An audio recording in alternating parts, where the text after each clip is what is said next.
baka nasiraan o anong nangyari.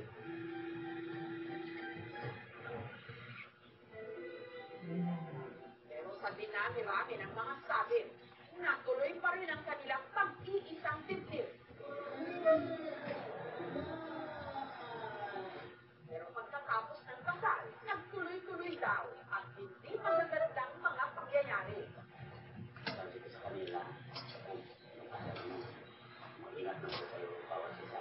Wala naman po yun sa amin na may mga ganun na pamahiin. Hindi po namin talaga alam yun.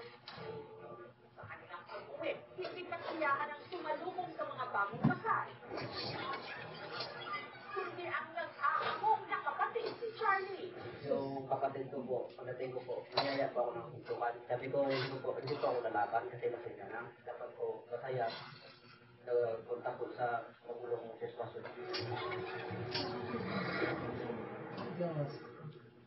Nung araw po ng kasal, iniwan ko yung motor ko sa dinyo. Pinabukasan, kinuha ko yung motor.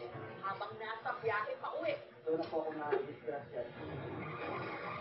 Na walang balance sa motor. Bigla po nag-iwang-iwang. ang sugatan si Charlie na nawa pang makapaglakad pa uwi. Nakita mo po yung dugo sa ulo niya. Grabe yung iyak ko. Nabutas yung dito niya, yung ulo niya na tumama sa bato. Agad na siyang isinugod sa ospital. Malaki yan, malaki tahi yan.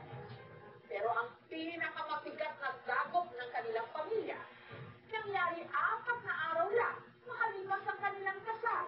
Nung ang ina ni ng Charlotte na si Charito, nasake ng high blood. Sa kasal ko doon sa Nava, masaya sa doon. Kung pagdating ko dito, para nakita ko po sa kanya na ano, pero